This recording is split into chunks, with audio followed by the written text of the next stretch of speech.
Hi అండి, welcome back to our channel. Last వీడియోలో హరిద్వార్లో ఏమేమి చూసామో చూపించాం కదా. ఇప్పుడు నెక్స్ట్ చార్ధామ్ స్టార్ట్ అవుతుందండి. ఇక్కడి నుంచి మాకు చార్ధామ్లో ఫస్ట్ యమునోత్రికి వెళ్తున్నాం. యమునోత్రి తర్వాత గంగోత్రి తర్వాత కేదార్నాథ్, లాస్ట్కి బద్రీనాథ్. ఇది సీక్వెన్స్ అండి చార్ధామ్ది.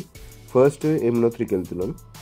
అక్కడ ఏమేమి చూసాము, అక్కడ ప్రైజెస్ ఏంటి, ఎలా వెళ్ళాము పైకి అన్నీ మీకు చూపిస్తాను, చూడండి క్లియర్గా.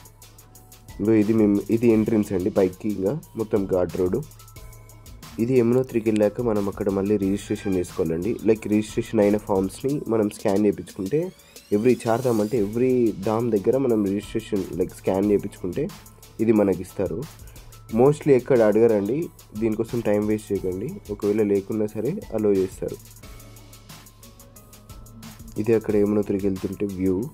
ఇంకా మేము రీచ్ అవ్వలేదు. ఇక్కడ ఘాట్ రోడ్లో ఏంటంటే మనకి ఒక 50 కిలోమీటర్స్ డిస్టెన్స్ ఉన్న చాలా టైం పడుతుందండి.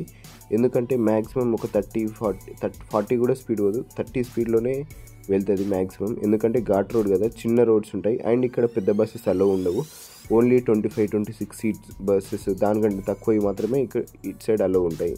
ఎందుకంటే ఘాట్ రోడ్ కదా, మళ్ళదు బస్సెస్, అందుకే చిన్న వెహికల్స్ మాత్రమే అలో చేస్తారు ఇక్కడికి.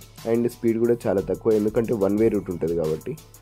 ఇక్కడ చూడొచ్చు మీరు ఎంత బాగుంటుందో వ్యూ. మొత్తం వెళ్ళే దారి మొత్తం వ్యూ మొత్తం ఎంజాయ్ చేయొచ్చండి మీరు. వాటర్ కానీ, మౌంటైన్స్ కానీ, ఆ గ్రీనరీ అది మొత్తం మీకు చాలా మంచిగా అనిపిస్తుంది చూస్తుంటే కూడా. సో మీరు వెళ్ళే జర్నీ కూడా ఎంజాయ్ చేయొచ్చు. నాట్ ఓన్లీ టెంపుల్ జర్నీ కూడా మంచిగా ఎంజాయ్ చేసుకుంటూ వెళ్ళొచ్చు మీరు.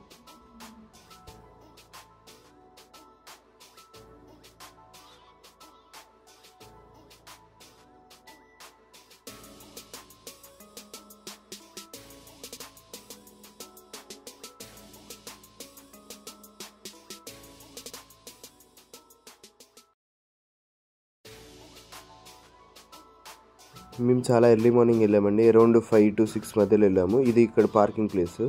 పార్కింగ్ నుంచి కొంచెం దూరం ఇంకా నడుచుకుంటూ వెళ్ళాలి. ఇంకా మనకి ట్రెక్కింగ్ స్టార్ట్ అవ్వలేదు ఇక్కడ నుంచి.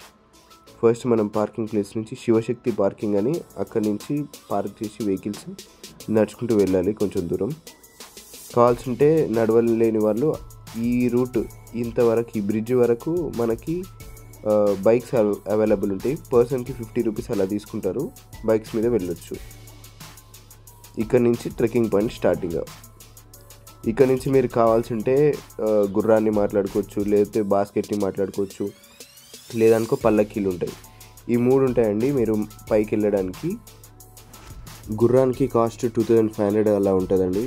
బాస్కెట్ అయితే 4000 అలా చెప్తారు. పల్లకి అయితే ఇంకెక్కువ ఉంటుంది, ఎందుకంటే 4 మెంబర్స్ తీసుకెళ్తారు కాబట్టి పల్లకి కొంచెం ఎక్కువ ఉంటుంది. అలా ఆ 3 దాంట్లో ఏదో ఒకటి మాట్లాడుకొని మీరు వెళ్ళొచ్చు. కాకపోతే గుర్రాలు ఎక్కువ మంది ఎక్కరు, అంటే కొంచెం ధైర్యం ఉన్న వాళ్ళు ఎక్కుతారు. ఎందుకంటే అది చాలా గట్టిగా పట్టుకోవాల్సి వస్తుంది. అండ్ ఎక్కడ జారి కింద పడతారో తెలియదు. దాని కాళ్ళు మీరు చూడొచ్చు, చాలా జారుతాయి. అక్కడ చాలామంది కింద పడతారు గుర్రాల మీద నుంచి. ఇది మధ్యలో టెంపుల్. ఇది మొత్తం డిస్టెన్స్ వచ్చేసరికి 7 కిలోమీటర్స్ ఉంటుందండి పైకి. అండ్ మళ్ళీ కిందికి 7 కిలోమీటర్స్. సేమ్ రూట్, చిన్న రూట్ ఉంటుంది. ఆ చిన్న రూట్లోనే పోయేవాళ్ళు వచ్చేవాళ్ళు, దాంట్లోనే గుర్రాలు అన్నీ. సో చాలా కంజెస్టెడ్ ఉంటుంది, కొంచెం టైం పడుతుంది వెళ్ళడానికి. ఇది గుడి పక్కన బ్రిడ్జ్. ఈ బ్రిడ్జ్ దాటుకొని వెళ్తే గుడి. ఇది గుడి ఎంట్రన్స్. పైకి వెళ్ళాలి. ఇంకో మీరు చూడొచ్చు పైన గుడి ఉంటుంది. ఇది మెయిన్ ఎంట్రన్స్ గుడికి. అయితే మనం లెఫ్ట్ సైడ్లో నుంచి లోపలికి వెళ్తాం. ఇంకో ఇక్కడ చూడండి, గుడి లోపల ఇది బియ్యం తెచ్చుకొని అందులో ఉడకబెట్టుకోవచ్చు. అది గర్మకుండ అంటారు. ఇది మెయిన్ టెంపుల్ అండి, రిస్ట్రిక్టెడ్ ఏరియా అది. చూడండి బయటకు వచ్చాక మళ్ళీ అక్కడ ఇది గరంకుండ అండి. ఇక్కడ కావాల్సి ఉంటే స్నానం చేయొచ్చు. చాలా వేడిగా ఉంటాయి వాటర్ ఇక్కడ. ఇవి ఇక్కడ న్యాచురల్ వాటరు. చాలా పక్కనే మనకి చాలా కూల్ వాటర్ ఉంటాయి, దాంట్లో అసలు కాళ్ళు కూడా పెట్టలేము. ఇక్కడేమో చాలా వేడిగా ఉంటాయి వాటర్. ఇంకోండి ఇది గుడి పక్కననే వాటర్. ఇక్కడేమో చాలా చల్లగా ఉంటాయి, అక్కడేమో చాలా వేడి ఉంటాయి. ఏదున్నా ఎక్స్ట్రీమ్ ఉంటుందండి ఇక్కడ. ఫైనల్లీ ఇదండి యమునోత్రి. ఇక్కడ రావాల్సిన వాళ్ళు రావచ్చండి ఈ టైంలో. మేలో వస్తే మీకు కొంచెం వేడిగా ఉంటుంది, లేదు మీరు వర్షాకాలంలో వస్తే చాలా చల్లగా ఉంటుంది. మ్యాక్సిమం అందరూ ఎండాకాలంలోనే వస్తారు, ఎందుకంటే టెంపరేచర్ అనేది మంచిగా ఉంటుంది, వెళ్ళి రావచ్చు అని.